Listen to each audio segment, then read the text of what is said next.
Hello and welcome. I am your host, Ash, and welcome to the Galactic Explorers Podcast. This is the conversational podcast where we discuss all things No Man's Sky related, and adding an extra few things in there, seeing that it is a conversational podcast. If you're enjoying the podcast, guys, please remember to give it a like rating. It's always helpful.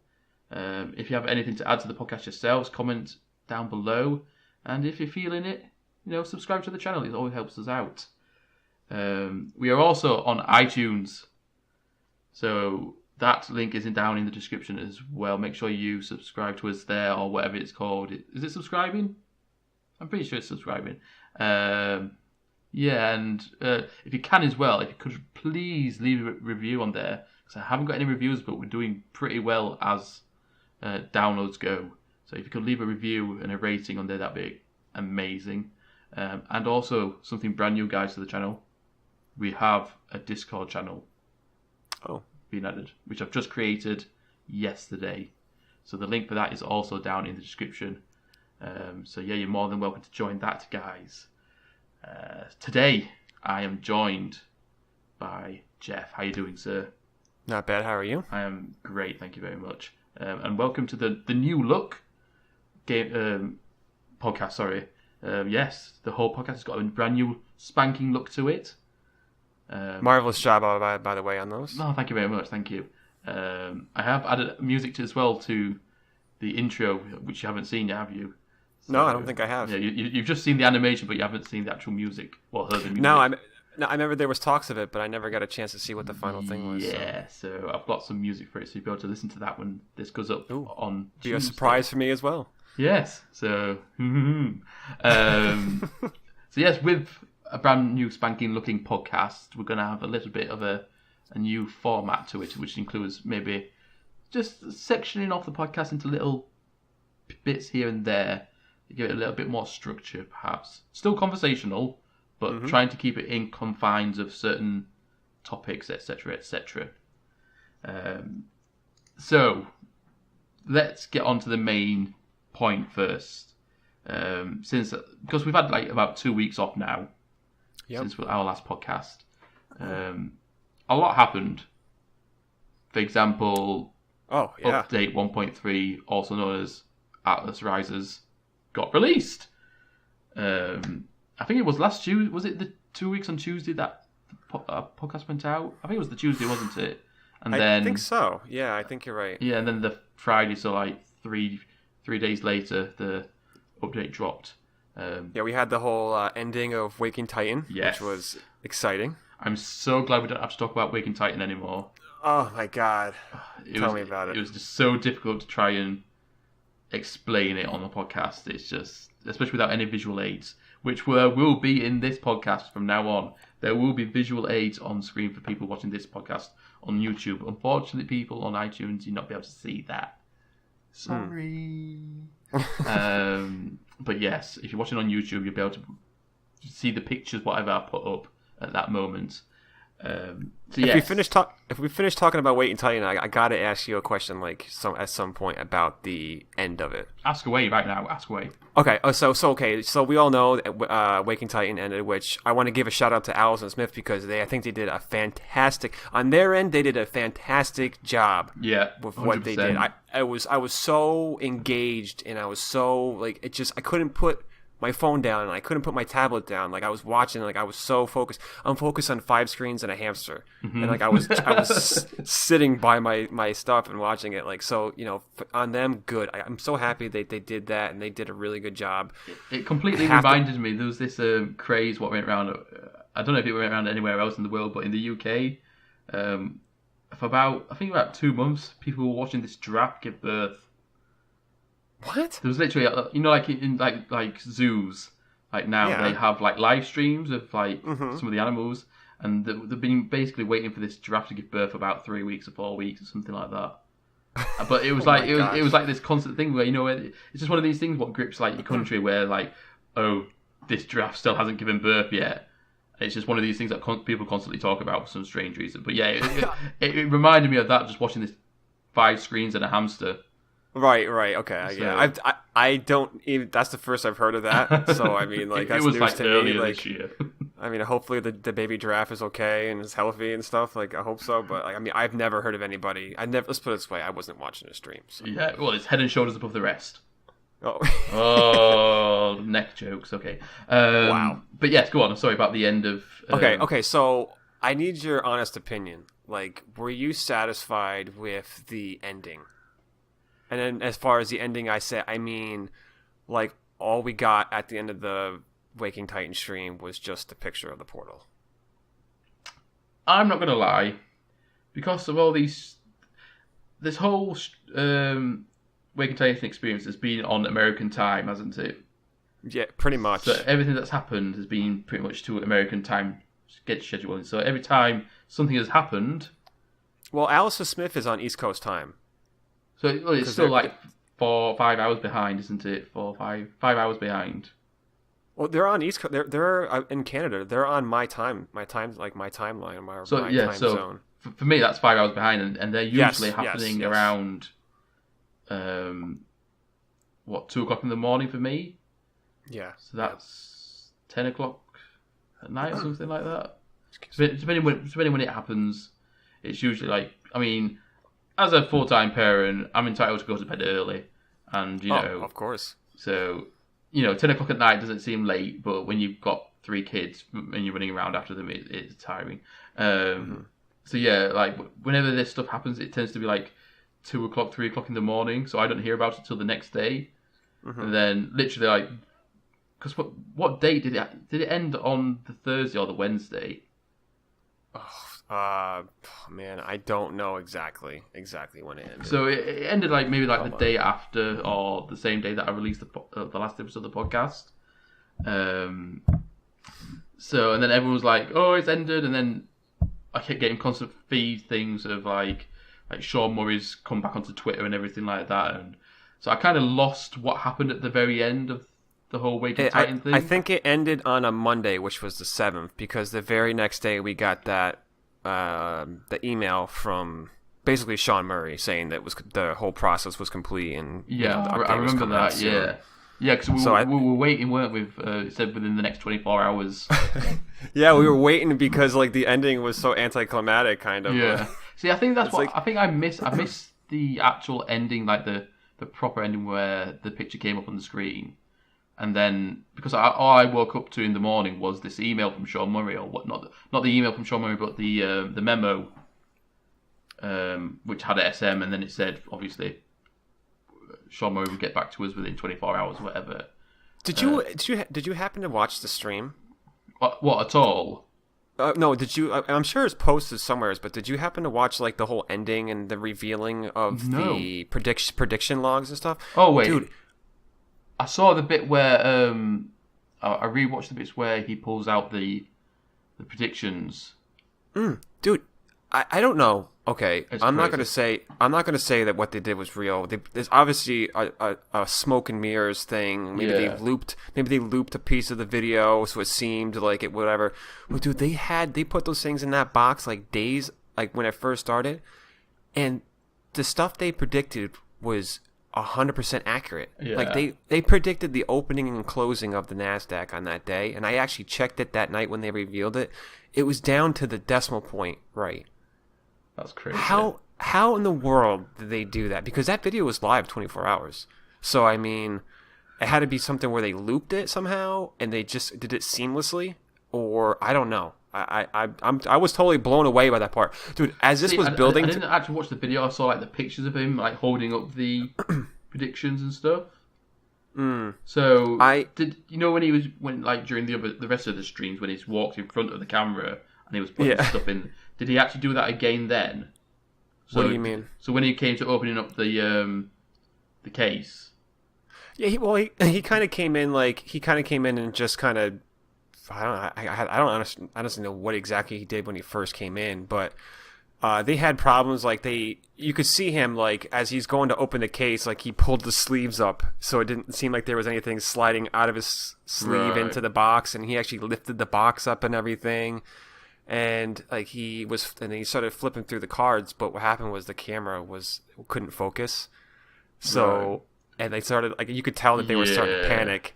And then they finally got a focus. And I think there was a card that they missed. Because if you go back and watch it, like, he's actually fumbling around and looking down. I think he actually pulled up another card. So he pulled off 2 cards instead of 1. So I think there might have been another prediction that was on there originally that never got. Yeah, I had to go back and watch it. But he might have put in that second card and then he accidentally picked up both of them instead of just the one. Maybe, but and the one obviously that he just put in was the correct ending. But how cool, like, just how cool of an ending that was. Yeah. Like, I was on the edge of my seat just watching that, like, oh my god, like, holy crap. And then all of a sudden the screens start going, and I'm thinking, like, okay, here it's going to be like they're going to flash a date, or they're going to give you a link to a website that you have to go to, and it's going to be patch notes, or it's going to be something like that, or a trailer video. And all of a sudden, all it was the picture of the portal. Yeah. And I'm like waiting, and I'm waiting, and I'm waiting, and I'm like, okay, so what's going on? All of a sudden the stream ends, and I'm like, what? I mean, don't get me wrong. I was happy with getting the picture of the portal. I get it, but like for that type of an ending, build up an ending and all this stuff, and you give us like one more screenshot, like. Yeah. That's why I think they sent that message out the very next day so fast from Sean Murray being like, okay, listen, we're gonna give, there's more information coming in the next 24 hours. Just hold tight. I think they got a lot of heat because of that. I mean, I don't know. That's my personal opinion. Like for me, I don't know. For following it that long and watching that stupid stream for 48 hours or how many hours it was, like, and to get 2 screenshots out of it, like, I don't know. Maybe I'm expecting too much. But see, I've got a grievance about it, but I'm leaving it for later at the pros and cons section about the update, because it kind of ties in to the actual what we've got in the update as well. So I'll leave it for then. Okay. So that's what's happened since the release. Well, since the last episode of the podcast. So obviously the end of Waking Titan. The email from Sean Murray saying that this is the new update. It's going to be dropping this week, which was between the 7th and 11th, which is when the actual update dropped. Right. And then we got a trailer. We got a trailer on the same day as the update dropped, didn't we? It was on the Friday morning. The trailer dropped with the patch notes. So it was. I remember that day. It was 6:30. It was like 6:30, 6:20 or 6:30 in the morning, and I was just leaving to work. And like literally, as I'm walking out the door, I got the email or the text about the patch notes are out. So this was on the 11th of August. I believe so. Yeah. I mean, it was just recently. Yeah, it was last Friday. And I'm happy to say, I was the first person in the two No Man's Sky Facebook groups that I'm part of to post the trailer and the patch notes, and my Facebook notifications were absolutely blowing up. Oh wow! I think I got I can only imagine 140 likes. Never mind comments as well. And I'm not gonna lie. At a certain point, I think it was about 7 p.m. that same day, I got to the point where I wish I never did it because I was still getting notifications the day after. So. Wow. It was kind of annoying at one point. But yeah, so the trailer dropped along with the patch notes as well, and the trailer was a good trailer. No, it was pretty good. Yeah, it was a good trailer. I'd put it on not quite on the level of the pre-release trailers. In fact, I'll put it on the same level as remember the 4 trailers explaining each pillar. The pillar trailers. That was for the what was that? That was for the release. That was for the release. Yeah. Yeah. It was for the release. Yep. So I mean, they weren't quite as good as like the big trailers beforehand. I kind of wish they'd go away from that robotic woman's voice, like describing what was going on. Like, I just wish they'd give more of just an action trailer where they showcase what's in it. I think they should now use Elizabeth Layton's voice. Dude, that would have been perfect. Yeah. Like, how perfect that would have been. Like, even if it's just for this one, because this is Atlas Rising. Oh, no. They should use it from now on, because it's obvious that the whole Waking Titan thing's going to carry on. I mean, they've even said that. That's true. Yeah, true.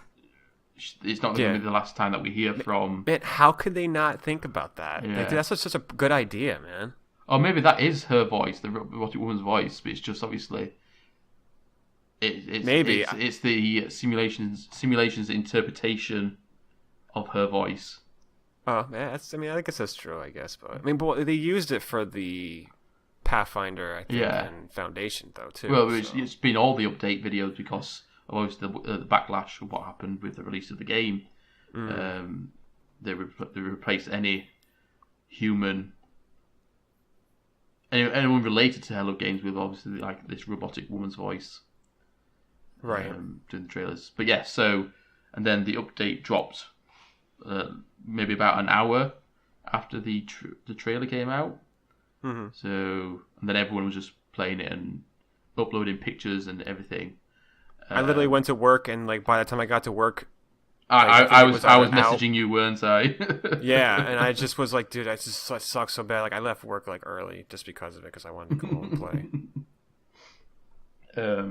So let's move on to what have our experiences been like within the game since post update 1.3 Atlas Rises. I know you're having a good time and you were having a bit of a troubling time with it. Yeah, there's glitches. I mean, some of them, a lot of them have been fixed. So by the time we're recording this, a lot of them have been fixed. But there was a lot of glitches for people that, just for those first couple of days, it was game breaking. I never experienced any of these at all. So. Like I was telling you before, like it was like a big one. Like if you learned all 1,111 words, like what I did in my original save, I actually backed up my save onto a USB drive from my PlayStation. I started over again, and so I didn't have this problem. But if I would have continued on with my save, I would have hit a wall like pretty early on in a new story. Because what I've heard, on the Facebook group as well, what I've heard elsewhere, like from you and through Twitter, it seems these. Oh, stupid dogs.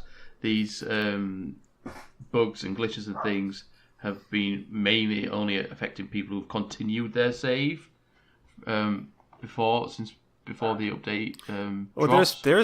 There was glitches for people that started a new game too, right. Like the exosuit upgrades. Like you'd pay for it and it wouldn't show up. Right. Okay. See, I never saw that either. Do you mean when you went to the little drop pods? Yeah. I've just been concentrating on the bog standard upgrades. I never went to the the upgrade section and the I think it was for just the standard upgrade slots. Mine was being fine with that, so I don't. Maybe. Although saying that, I've only found 2 of the drop pods. So when you start, do you start off with 16 spaces? It's no. I think you start off with maybe 12. I think, or 12 or 15, something like that. So only adding 2 spaces, it's not visually that different, is it, from what it was before? So no. It might be a slight oversight on my part. I just haven't noticed it as of yet. If I went to maybe 10 of these drop pods and got these upgrades and then noticed that my space hasn't upgraded or anything, then I would have noticed. So, but yeah, there's been. I guess as well, because of the game already being out, when you usually drop updates, you don't tend to have much time to stress test them before the release of an update. Right. And do you remember before the release of No Man's Sky where they were getting people in, weren't they, to test the game out? Do you remember? Mm-hmm. And I think for about 5 weeks before the release of before its original release, they were getting play testers in to test the game, and you can't really do that with an update because you just can't control people from opening their mouths. Right. So. And on top of the glitches, there's tons of exploits going on right now. Right. I don't know if you know anything about them or following it, but they'll probably get patched sooner or later. But there's exploits for the glyphs, for the portals. Oh, okay. if you just on face value, if you try to search for the glyphs, like it takes a long time. Yeah. But once you find one, I don't want to say how you do it. I know how to do it. I don't even want to get into that, but there's a way where you can just continuously just fill your glyphs out within, I don't know, maybe 10 minutes worth of work, instead of having to spend hours and hours and hours of... I'm guessing, though, at the minute, though, that does have a problem because the only use that your portals have at the minute is obviously just to go to another planet. It's not like... I mean, this is one of my grievances, but it's not like they have an actual mechanical use for the game, is there?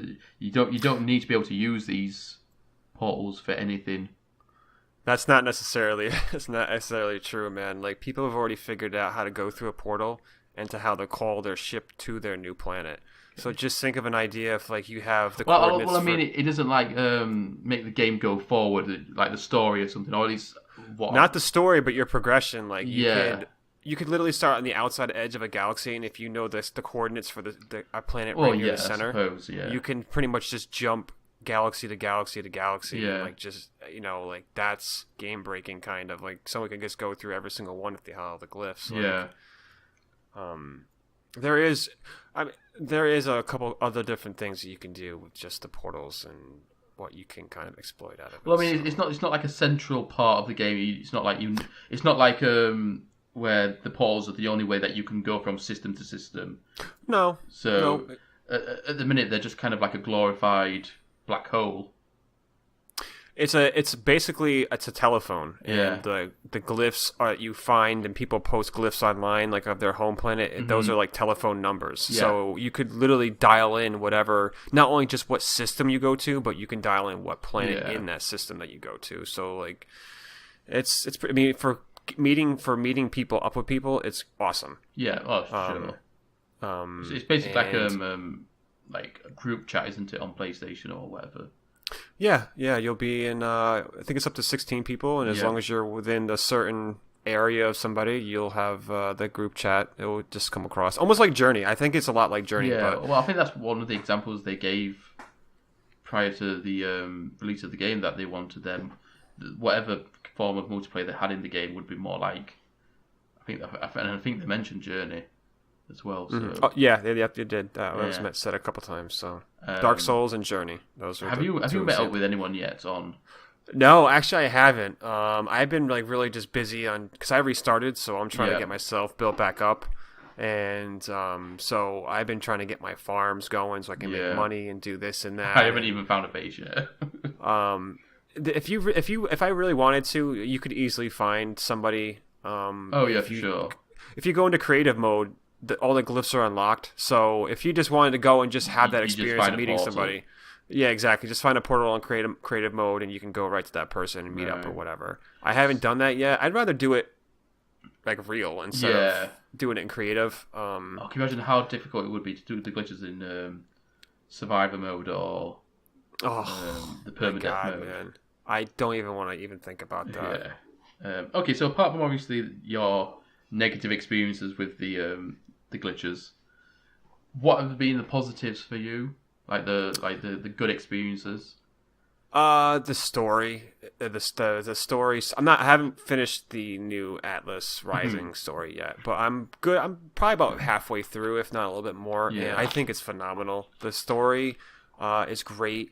I haven't seen any of the new planetary biomes yet because I'm still early on, so they probably I've seen like more. Loads of pictures of you with like these floating, oh my god, spinning man, like balls of metal and things. I just wanna see one of those planets, but I have a feeling they're probably more frequent the closer you get to the center. And like I said, I'm on the outside right now, so and like you said, I think people have seen them in creative mode. So yeah.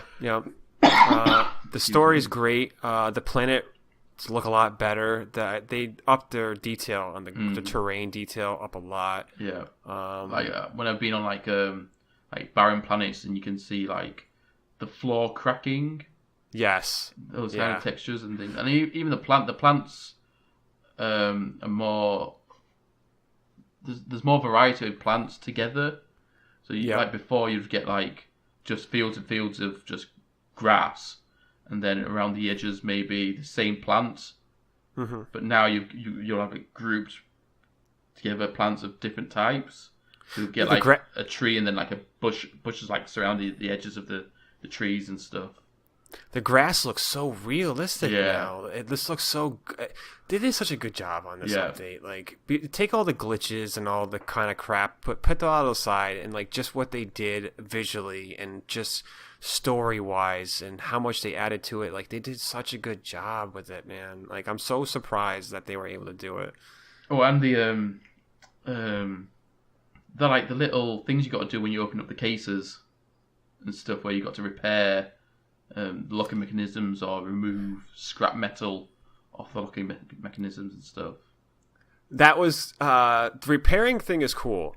Yeah. The taking off the scrap metal was cool for like the first day. Yeah, but it just seems a bit like I'm hoping at some point you'd be able to use the scrap metal and stuff for something. I haven't found a use for it yet. There might very well could be. I'm just not at that point. But as of right now, it's just you can sell it or you can just get rid of it. Like that's kind of where I'm at with it right now. So, but yeah, I personally think the biggest plus for me personally is probably the graphics overhaul. Because I haven't got through to the any of like Portal stuff yet, and because I'm just way too tired and I don't have time to read the storyline. I know I should. I'm gonna hopefully find out if they're gonna release some kind of book, what just literally centers around their whole, the whole story and the lore. You haven't like activated or been through a portal yet? No, I haven't found one. It's pretty cool. I haven't found a portal yet. I mean, I've never had when I've gone to I always forgot what they're called, but when you go to one and they say like, "Oh, do you want help with the language?" or "Do you want to find a portal?" I've never had one of the things I needed to find the portal. Oh, you get them at monoliths. Yeah, well, I've gone to a monolith and it's always giving me something else. And I think it's okay. You need a Korvax casting on a Korvax planet. You need a Gek relic on a Gek planet, and you need a Viking dagger. I think on Viking planets. Well, I've always got like other stuff instead on me. So when I go to a different system, and then it's a different alien, I haven't got that one. So yeah, but I'll end up finding one eventually, and hopefully it's on a planet where I've got a base. So yeah, but okay. So I think what would you say overall experience is like? Good? Positive. Yeah, positive. I mean, I mean, like I said, besides just a couple small little things, like overall, it's pretty positive. I love the low flight. I still am trying to break myself of the habit of like coming into a planet and then always expecting my ship just to pull up, and then all of a sudden, like I'm still getting used to the low flight. I like it. I like it a lot, actually. I just need more time to get used to it. Yeah, that's all. I think one of the weird things about it is when the ship just stops in midair. Yeah, I find that really weird. I don't really like that part of it. Like when you just let off the gas or whatever. I can understand when you're in space. Yes. When you're in the atmosphere, it doesn't really make sense. I know. I wish it was like a slow drift, how it used to be in the patch before. I know this is because it's been in the game like since launch. I think the fact that you have to hold the right trigger down to accelerate. For some reason, it really annoys me because I forget to do it. I don't know why. I just always forget to hold the right trigger down to accelerate normally, and then obviously circle to do the boost one. But that for some reason it really annoys me. And I don't know why. I can't explain why. I don't know. I don't know. It's just the fact that I'm having to hold it down to just move. Even though like playing like other games like GTA, when you hold down the trigger to drive. I think maybe because I think. With the flying in No Man's Sky, if you want to do small movements, I feel like it's very unresponsive. Right, it takes a while to get going from a complete stop. Whereas if you want to do a big movement, it's over responsive. Yes. Like if you want to just do a U-turn, you end up nearly doing like a 360 back round again. Yep. So the whole like holding the right trigger down and then trying to do like a small movement. It's just a little bit difficult for me. Maybe it's just my controller. Maybe it's just a big pile of shite. No, no, I feel what you're saying because I feel the same way. I think it's either just there's one extreme to the other. Yeah. Where it just feels like you're in a steam paddle boat and like you're trying to get yourself going up to speed with like the trigger button. And all of a sudden, if you hit square, you just go right past it. Yeah. And it's all right. So let's talk about pros and cons. In fact, no. Let's give it the overall update a rating out of 10.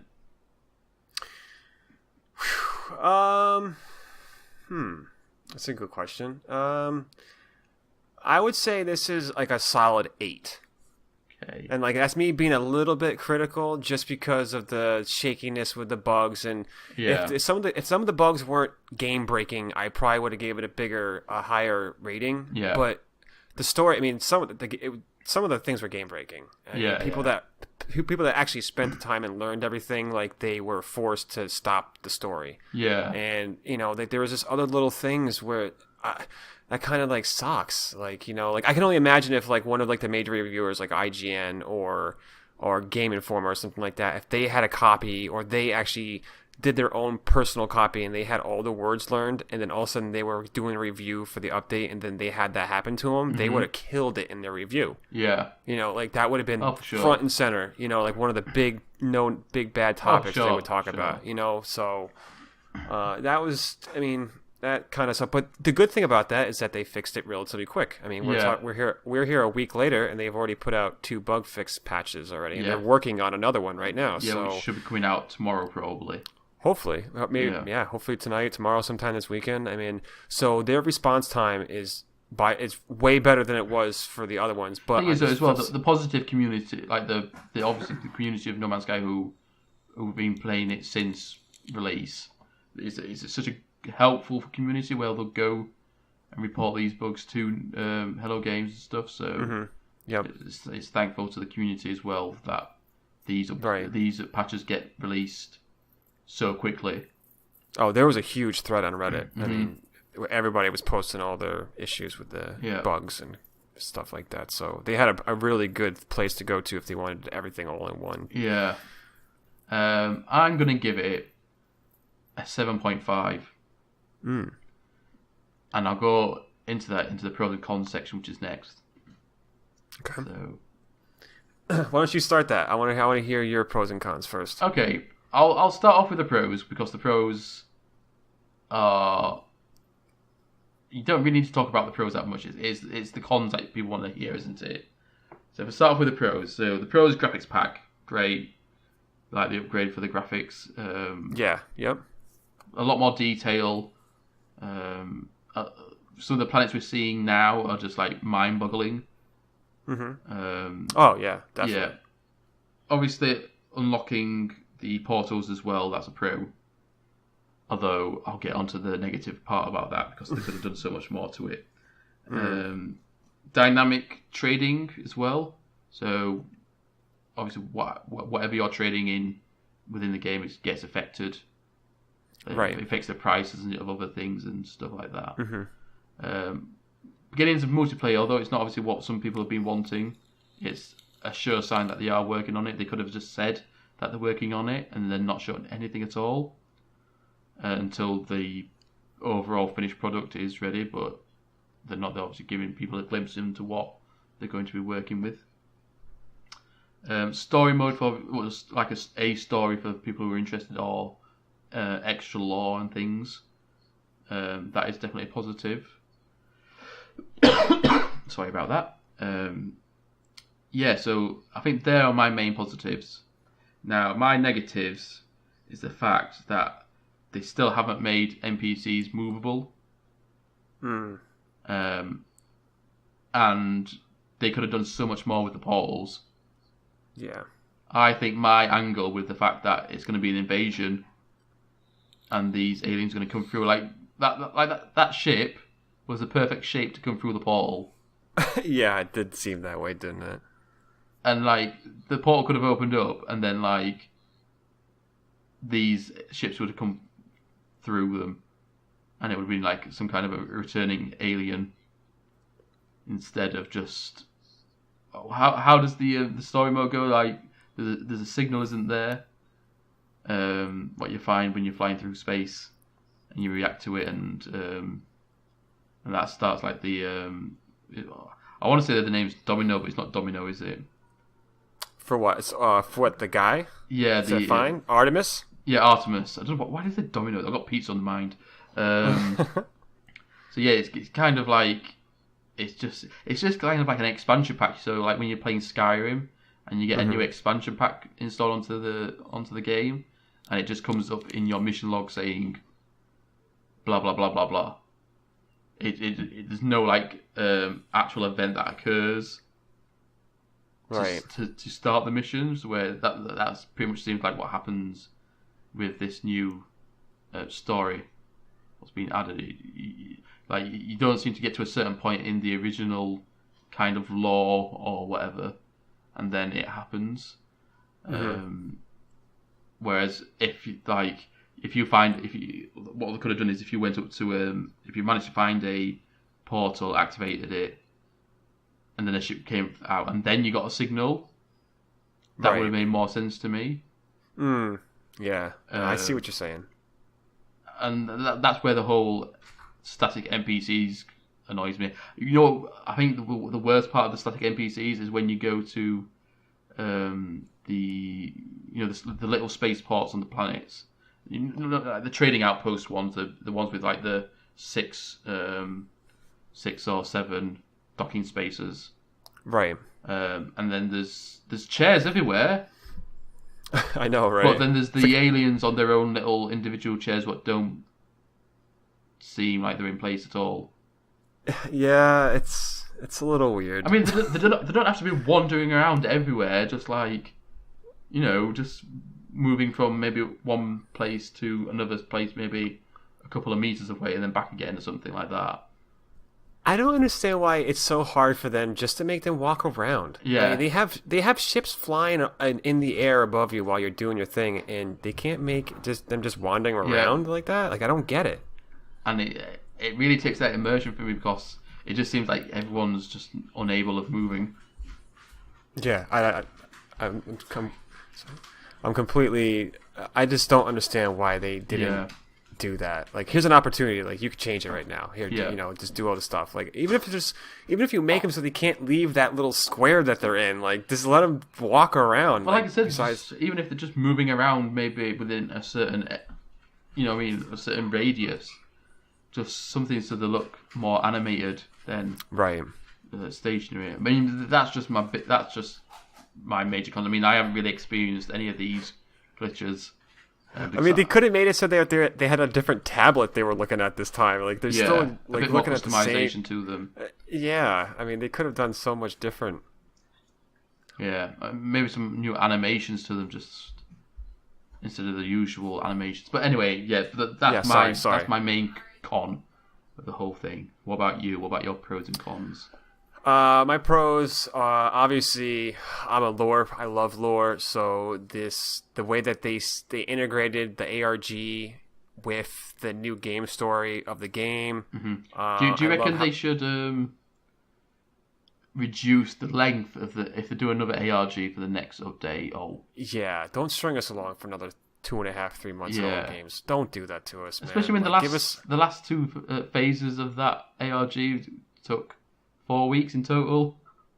Yeah. Whereas the first phase took like 2 months. If there was one slip up, I mean, I don't know if they meant to do it like this, but there was one slip up on Allison Smith or whoever's running that whole thing was the timing.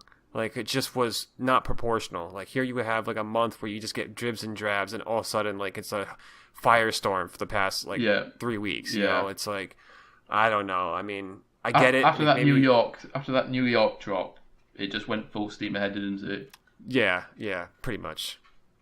Which is cool. I mean, if that's the way they wanted it, sure. Whatever. I mean, it just seemed like you said, it went from one extreme to the other, didn't it? Yeah, it did. We're having to wait once every week or once every 10 days for something to happen, and then it was every day for about 2 weeks nearly. It was hard to follow. It was coming so fast. Yeah, I mean, especially like I said, if you're in Europe and you wake up and it's the next day and then so much has happened, You're like, what? What's going on? Like, I feel bad for YouTubers that are out there trying to make like videos, like, you know, Sure. content videos, because by the time they get their video made and edited and actually uploaded, there's Something new else stuff. happened, yeah. Yeah, they're already behind. It's just like, it's almost like a lot of people were doing just live feeds. Yeah. Like, I was watching a bunch of live feeds where people were just had their thing going, and they were just at minute by minute, they were just updating what was going on. And, I know, that like, was super cool. Cobra has had to take a little break because obviously it's been pretty much full. I think everybody. I think for like 2 months. Everybody had to take a break. I think anybody Yeah. that like posted anything Content, about the yeah. game or content of whatever, I think everybody had to like, just do that, like exhale, like that. I'm so glad Yeah. that like we were only doing like one upload a week. I know. Or Right? one upload every 2 weeks. So what was that? Was that your pro? That was your pro, weren't it? What? The law. What do you mean? Like my PS4? No. Like on your pros and cons. Oh, I'm sorry. Yeah. So the lore was awesome.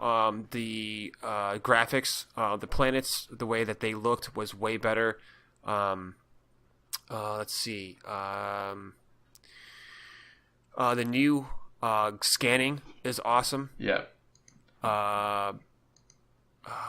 Let's see. The Galactic map is incredible. Oh yeah. That looks a lot better. And I'll take that and I'll segue into my cons. And the Galactic map is awesome, and it shows you like when you go on a star, you can see the planets rotating around the sun, but it doesn't do it in game. Why the hell would they show that and still not do it in game? Like, don't do that. It looks so stupid. Like here, first time I seen it, I was like, oh my god, the planets actually rotate, and I actually went to the system and I was like, wait a minute, this shit isn't. It's not moving. I don't understand how they managed to do that though, where the planets aren't rotating, but you go because obviously there's no loading screens between going on planet and coming off planet. There's still somehow they managed to squeeze in a day-night cycle. I suspect that it's not the planets that rotate around the sun; it's the sun that rotates around the planets. It would make sense because obviously it's a smaller entity. Yeah. Compared to trying to move. I can't prove that, but I mean, that's the way it seems to me. Yeah.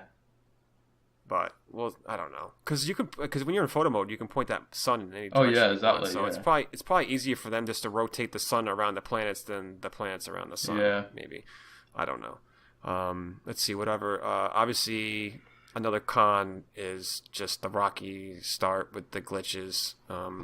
And there's exploits out there too, which I'm totally against exploits. And people that do that, you're just ruining the experience for yourself. Like, congratulations, you're speeding through the content they spent months creating just so you can say you have it. And guess what? Like, you just lose that experience of having to gain that. I mean, I guess it's one thing when it's just normal single player now, but if there was a full-fledged multiplayer experience in there, then it would be a lot more of a problem. And I think another negative I have... Well, I'll say this one really quick. There's no ring planets, Sean Murray. Please, where are the ring planets? Like, I'm going to stop playing on PlayStation soon if you don't put it on there. Like, I got to have ring planets because it looks so cool on PC. All the mods. It seems like it's so simple to implement. Like, just put it in the stupid game. Like, I don't have to see it. Like, it doesn't... Why... How come PC can do it from a modder and we can't get it on PS4? Like, does that hurt the PlayStation performance like that much where you can't do that? I think only a certain amount of developers are allowed to use mods for the games, like what they're called, the Elder Scrolls. Right. Well, I mean, dude, they could just make it in game. Like, don't even make it a mod. Oh yeah, just for make sure. it and. Like, just do it. Like, it's not hard. Like, it doesn't have to look fantastic. Like, you don't, like, it just looks so cool when you're on a planet. And, like, I've seen pictures of people have posted from PC, like, them staying on a planet, and then they can see the outline of the ring, like, above in the sky. It just looks incredible. That's what a science fiction game should look like. Planets with rings and shit like that. Like, I don't know. I mean, that was a huge disappointment. I mean, maybe their excuse is because when you're flying through, when you're doing the double, was it the L1 and R1 boost, the pulse drive, and then obviously when you come to a stop, you pretty much always you're never in pretty much empty space, are you? you always maybe you just boost a little bit and then you come across all the meteorites what are in space and everything. Maybe that's their excuse because you're not that far away from any of those giant meteors or anything. That if you added rings in as well, it's either that or the other. Because if you add the rings in around the planets, it's obviously that's more. I know obviously with the game being procedurally generated, when you're not in that area, everything gets reduced to just coding. Right. But maybe the fact that because obviously if you run out of fuel and there's less the meteors around and you've got nothing on you to obviously you need iron, don't you, to fuel the pulse drive. True, but I come back to the point, dude. They can do it on PC. It's nothing just coding for. It's just that's it. Oh yeah, that's all it is. Yeah, but maybe from a design point, because obviously modders they'll just mod it. They don't think. I mean, obviously as long as it doesn't interfere with the mod that they're trying to implement. As long as they can, because I mean, maybe those rings aren't. Maybe you're not able to harvest from those rings. Right. So maybe you can't shoot them and get iron. I don't care. I just visually, that's what I'm looking for, I guess. Like, I don't have to get resources from it. It doesn't have to be an in-game thing. But maybe that's one of the reasons why Hello Games haven't done it, because because pretty much everything is interactable in this game. So maybe their excuse is, if you run out of fuel when you're flying between two planets, and because they've implemented rings around planets, and because obviously there's more items around a certain planet that reduce the amount of rocks within space or something. I don't know. Obviously, we don't know until they either implement it or they never implement it, and then they address it in some way. But it would be definitely cool. And I think the only other beef I have with the game is just portals in general. They're a bit lackluster. Yeah, it took the whole mystery of the game away, because the whole purpose was that he described in the beginning before the game came out was that you go through this portal and you went to a world that was, it was like mystery. It was a mystery kind of. Like, they were supposed to be really exotic materials that you can get that you couldn't get really anywhere else. You were supposed to get to a place that was closer to the center. Now you can just go wherever you want, any point in time, as long as you have the glyph coordinates. Yeah. And honestly, like, I don't know. It took a lot of the portal mystery away. Like, I feel bad for the people on the No Man's Sky portal page. Like, man, like, what a letdown. Yeah, I feel bad. They are a little bit lackluster. I still think it would have been so much better with what I said, how they introduced the update with the portals. But yeah, right. So I think we got through pros and cons. What about future predictions? Where do Hello Games go from here? They're obviously, the big ones will probably expand on the multiplayer, make it so that you can see yourself other than just an orb. Yeah. Do you think we'll get character customization? Just to differentiate us from other characters? If they make it so you can actually see a character, they're going to have to, because everybody's going to look the same. Well, you don't have to be able to see what species you are. I mean, like I said, you could just look just like your a suit on the outside. Like, just your suit. Like, if you have certain suit upgrades, like, there's got to be subtle changes from one person to the other. Everybody just can't look the same. Yeah. They'll probably do something like that. Hopefully they do something. They reamp the ship in general, just the way they look. I want ship customization. I want to be able to paint my ship a certain color and stuff like that. Yeah.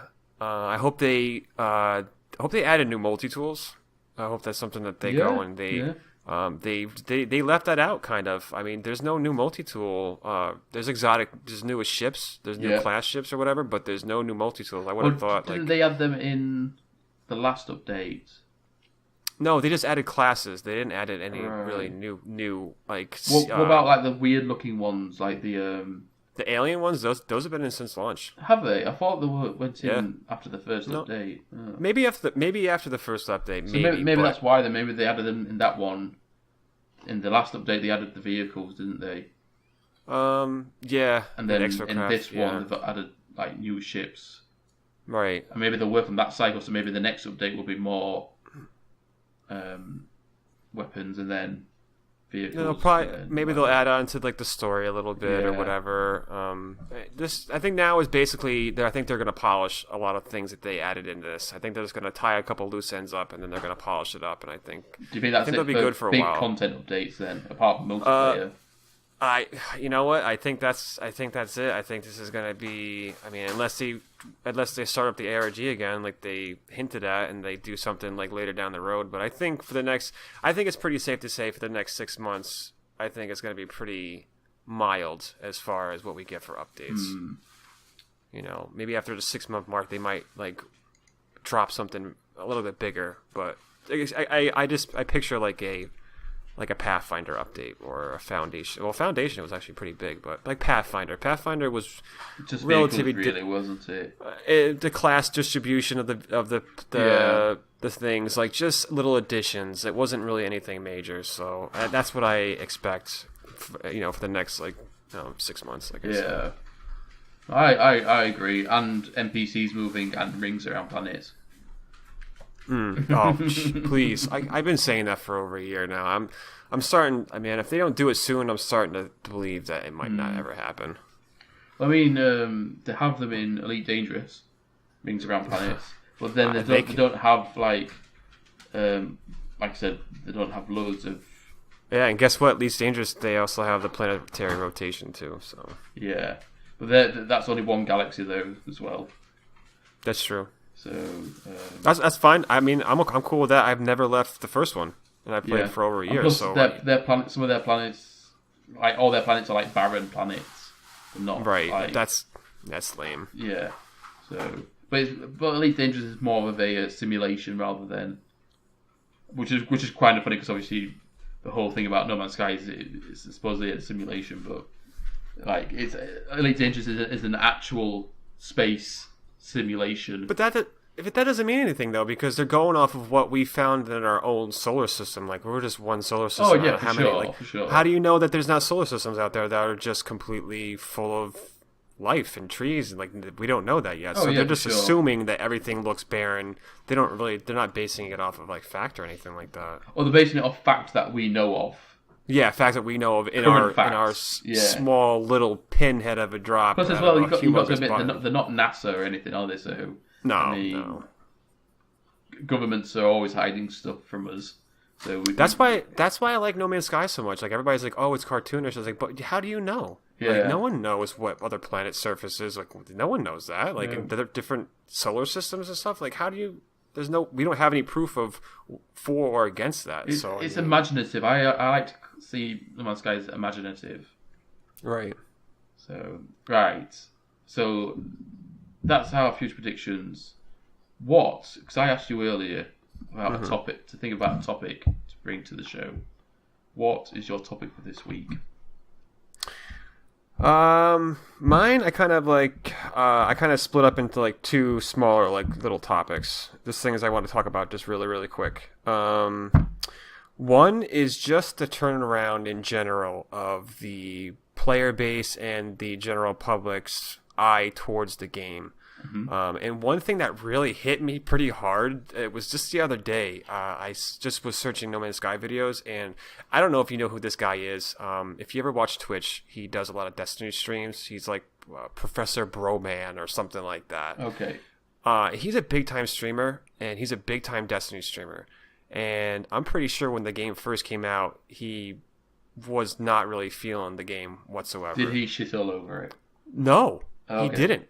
And which is crazy because, I mean, he has tons of followers. So I'm sure a majority of his followers probably followed his opinion and was like, oh, this game is trash or whatever.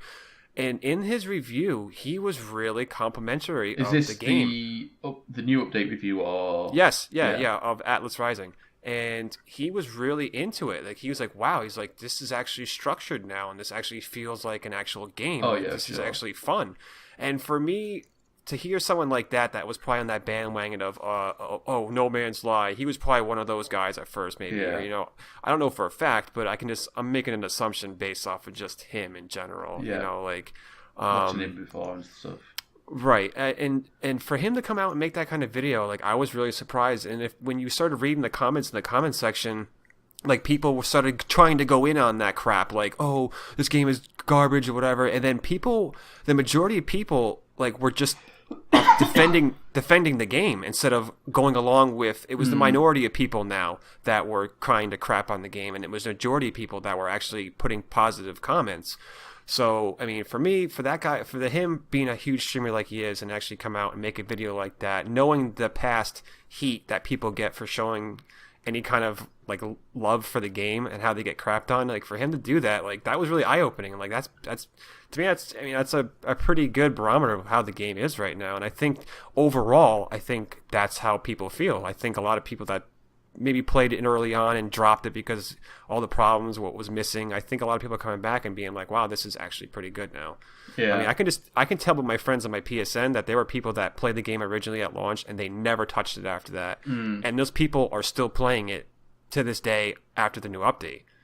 So just seeing that on just friends on my PSN, like I can tell you right now, there's people that have come back to the game that are still playing it and they're actually enjoying it. So that right there is huge. I think Hello Games did an excellent job, and I hope the best for them because I think they put a lot of hard work into it, and I think people are starting to recognize the hard work. Yeah, they're never going to win over the No. I don't know if you ever watched their stuff. No, I'm completely against him. I hate that. I hate them. The dude. Oh my god, this complete. You want to talk about hipsters? Those are hipsters right there. Like those guys, I hate those guys, and they will never ever let up on No Man's Sky. No matter even if it's voted best of game of the year or whatever, best update or whatever, they will still crap on the game. Yeah, that's always just will do. But I mean, for the most part, I think they won back a good chunk of people, and their sales numbers have represented that. Their sales have been good. Yeah. So I mean, good for them. Obviously, that's due to the reducing price. Was it 80% off? Or 60% off? 60% off. Yeah, so it was fun. On PSN, it was $24. I'm pretty sure Steam was probably about the same money. Well, I think usually on PC it's usually a little bit cheaper. Okay. I will find out. But yeah, hold on, just one more thing. I'm sorry. No, it's okay. Go on. And just one more thing, like one other like just topic I wanted to bring up is if you played the game in the past and you are picking 1.3 back up for the from a lone drop off, restart your game and enjoy the game from the beginning because they did so much work with the original story and how they linked everything together. You're only going to benefit yourself because it feels like a brand new game now when you first play it. So just do yourself a favor. Like if you can spare it, if you play on PlayStation, you can save your previous save onto a USB drive and you can erase your data and start a new game. And you'll always have that previous save if you don't want to give it up. So like there's really no excuse if you're on PS4. I don't know how it is on PC, but on PS4, there's really no excuse to start over. And you're only doing yourself a favor because the story and how they linked everything together and rewrote everything is really that good. Mm-hmm. Especially if you have, like you say, if you're one of these people who hasn't played it. Especially even since the last update, if you only picked it up to test out last update, you may as well start again because it's been 5 months. You're not going to remember what you did last on the game, so there's no harm in restarting. I think with obviously with this update, they have definitely clawed a little bit back on their reputation. I think Hello Games will always be remembered for No Man's Sky's horrendous intro into the world as on release. That'll never go away. They'll always be remembered for that. And well, more than anything, Sean Murray will always be remembered for that, especially in the public eye anyway. Obviously, if heavens forbid, if Hello Games disbands. Obviously people who've worked there are going to have it on their CV, but obviously we're not going to know about it because we don't really know many of the individual developers who work there. But Sean Murray and Hello Games will always be associated with what happened with No Man's Sky. They have clawed some of their reputation back, for sure. It's just that they should have released the game like this state. They should have not revealed the game that year. They should have waited till the year after to reveal it and then release the game this year instead of last year. If they would have did that, I don't care if Destiny 2 was coming out at all. If they would have did that, they would have been Game of the Year. I have no doubt in my mind.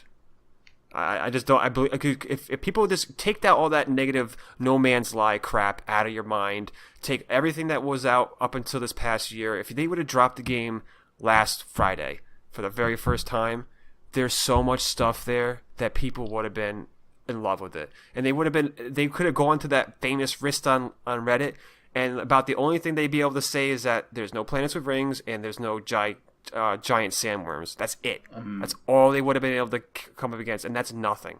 See, I still think it wouldn't be known.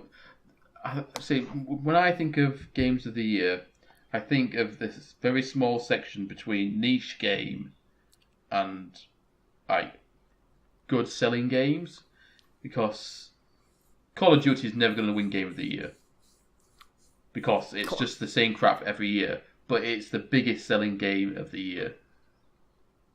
Whereas No Man's Sky is the complete opposite end of that spectrum. It's such a niche game, but it probably doesn't even sell, a tenth of what Call of Duty would sell in numbers. And it was one of the highest selling games for PlayStation last year. How many obviously refunds did they get and stuff? I mean, obviously on PC as well. Well, refunds on PlayStation are almost non-existent because the PlayStation refund policy is you get no refund. They're anal, aren't they? As soon as the game starts downloading onto your PlayStation, you cannot get a refund. Nope. As I found out when my 4-year-old, when she was younger, pre-ordered Skyrim. Not Skyrim. Elder Scrolls Online. She pre-ordered it on my PlayStation. She pre-ordered it the day before it got released onto PlayStation. I didn't realise until the day after when it got already downloaded that night. So she literally spent £60 on So and I was like, well, I may as well play it now, haven't I? I can't get any money back for it. So that sucks. And that game was actually really crappy at launch too. Because I've had it too. So I think I played it on it twice or something like that. It's a good game now. So, but going back to the whole thing, it's for me to win Game of the Year, it needs to be in that niche kind of market kind of thing, niche and good selling. But now it does so many things so well, though. I mean, it has a little bit of everything. You want to be a trader? It's a year old now. Yeah, well, that's what I'm saying. But then again, though, Fallout 3 or Fallout 4? Which one is it? It's Fallout 4, isn't it? Fallout 4 is bringing out... Yeah, well, they're bringing out a Game of the Year edition now. It's not even out yet. It's bringing it out this year. And it's already been out for 2 years. I mean, look, you're right. That's why I said if you just take away everything over the past year and a game just released on itself without knowing nothing about all the updates that we've gone through, it's just we get Pathfinder and Foundation and the base game and Atlas Rising all on day one game. It just got released on Friday. I think people would have been blown away. And like I said, there would have been very little for people to nitpick about because they pretty much checkmarked everything they needed to do before launch that they said was going to be in the game. Like I said, besides the sandworms or the sand whatever, and the rings on planets, and maybe one or two other small little things. It wasn't major things like multiplayer was missing or the portals didn't work. They were useless. There were so many bad things on initial launch. That's why it got such a bad rep. If you can go back in time and just take that away and just launch the game as it is now, as the game that got released first, dude, it'd be hard. It would be hard to beat. I think it'd be in the top for Game of the Year. I just don't think it would win it. Yeah, but who's going to come close? Look at the games coming out later this year. Destiny 2. If you look at Destiny 2, it's just it's literally an MMO. It kind of is, but they really did a lot of just copying from Destiny 1. Yeah. Well, that's what I mean. Because it's not a niche. It's not a niche thing. It's pretty much they're turning it into COD. It's just an MMO version of Call of Duty. Yeah, so there's really nothing new there. You know what you're going to get with Destiny. No, but then you got things like Mario coming out at the end of the year. Nintendo are notorious for gameplay. Pretty much all Nintendo games are their gameplay are exceptional, and they You all come out with no game breaking issues at all. True, but dude, the Nintendo marketplace is very small. I mean, look at the console sales. You're catering to a small amount. You say that, but the Switch has the Switch. Have you played it? Have you played it? What, the Switch? Yeah, have you played the Switch? One. Oh, you do? I've got one. Yes, I think their sale numbers were higher than what the PS4s on release were. I think on that first first 6 months were better than both Xbox Ones and PS4s or something like that on the release thing. It's just with the Nintendo, they don't like third-party games, do they? So they don't have no games. Like here, you spend $300 on a Switch, and you got like a choice between but then you got games under like 10 Zelda. Games. Okay. Zelda is definitely going to be up in that area for Game of the Year. But I wouldn't go out and buy a PlayStation because Skyrim just came out. You know what I'm saying? Like that's but Skyrim's a 6-year-old game, though, isn't it? Well, I'm just saying if there was a new version of Skyrim, you know what I'm saying? Like if they came out with like a new Skyrim or something like that. Like I don't know if I would necessarily go out and buy a $300 or $400 system just to play one game. And I don't know. I understand what you're saying. I just maybe in my mind I'm downplaying the Switch maybe a little bit. I think as well. Well, the thing with the Switch though, isn't it? Is because first-party games on the Switch are so good, and mainly that's what gets released on Nintendo consoles is first-party games. If you like those, if you are a big fan of Mario, Pokemon, Zelda, etc., obviously you are going to buy a Nintendo console, aren't you? Well, I'll tell you right now. Because they're never on any of the consoles.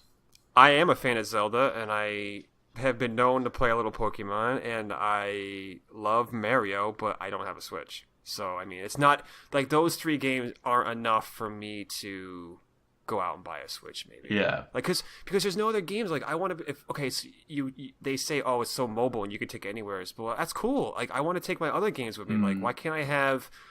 I don't know. Why can't I have Fallout on it? Why can't I have Battlefield on it? Like, why can't I have No Man's Sky on it? Like, there's, like I don't know. Oh yeah, I mean, obviously it's the hardware limitations as well, isn't it? I mean, obviously, like you said, like Skyrim is a 6-year-old game, so I mean, it's just the normal version of Skyrim that's been put onto the Switch anyway. It's not the enhanced edition, whatever it's called.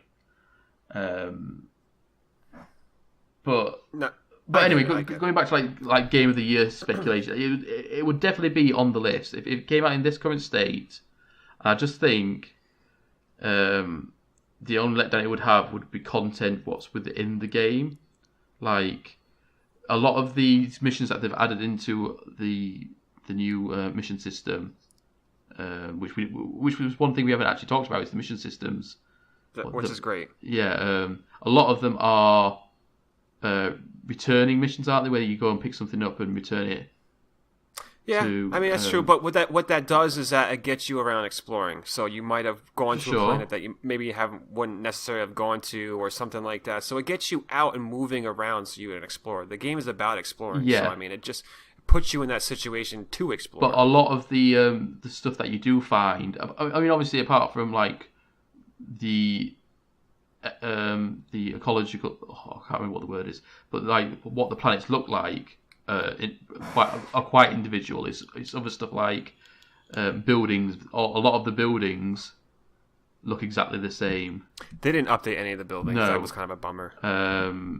Like, I mean, obviously, I know you got a lot of the monoliths. They don't look all the same. There's quite a big variation in how the monoliths look, but they're all pretty much follow a similar design. Idea, and you do end up coming around to seeing like the same type.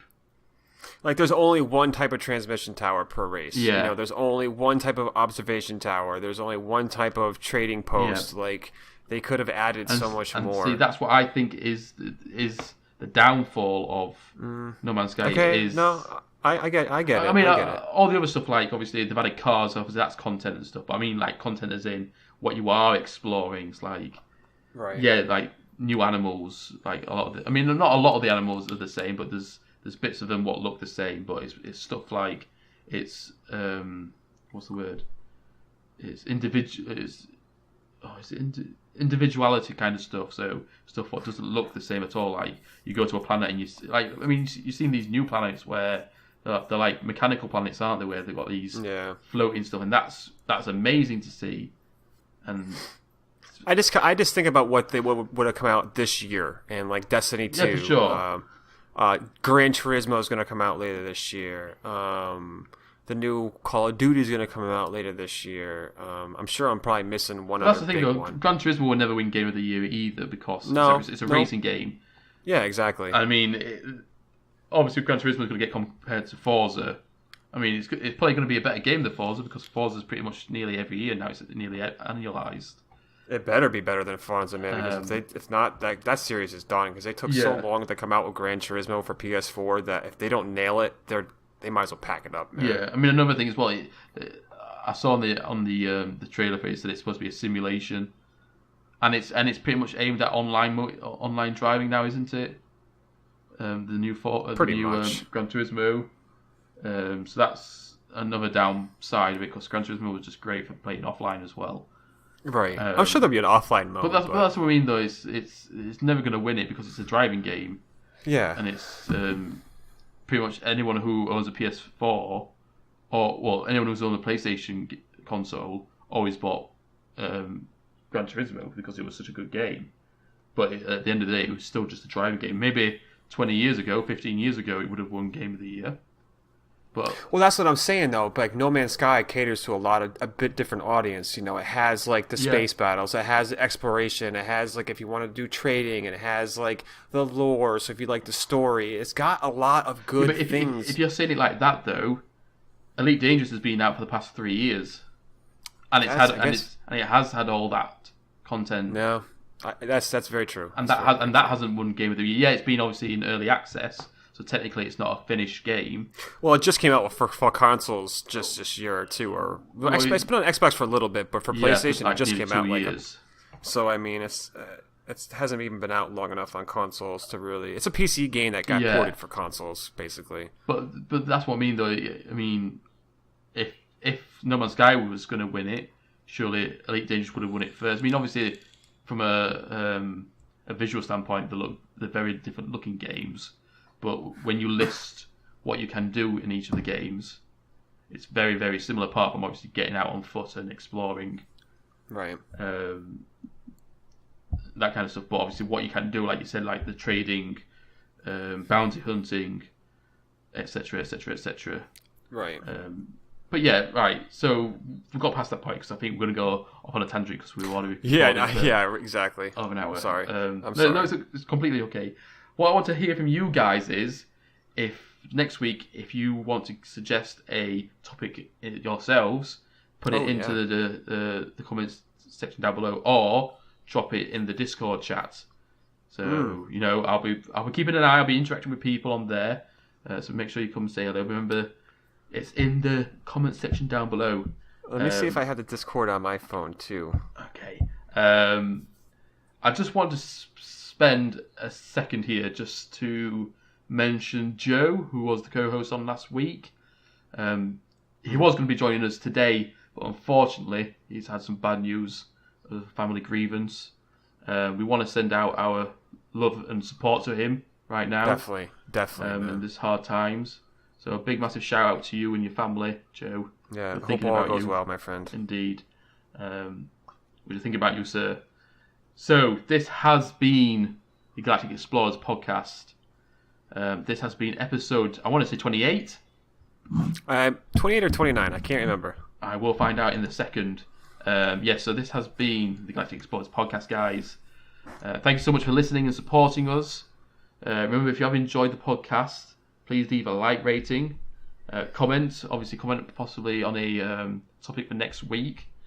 Also, comment on what your thoughts are on what we discussed here today. If you have enjoyed the podcast, make sure as well to keep up to date with this current podcast to subscribe. Maybe if you hit that little bell button next to the subscribe, you'll get notifications as well. I'm going to absolutely hammer this from now on. Also, we are on iTunes. I haven't managed to get onto was it Play Store one? I can't remember what the Google or the Android devices one is called. I will try and find out how to get onto there at some point. But yes, the link for the iTunes is down in the description below as well. If you could leave a review and a rating on there, that would be amazing. Yes, don't forget to join the podcast Discord channel. Links down below as well. And also don't forget to follow Jeff and Joe on Twitter and YouTube, etc, etc, etc. Once again, everyone, thank you for watching. And from myself and Jeff, we shall see you next time.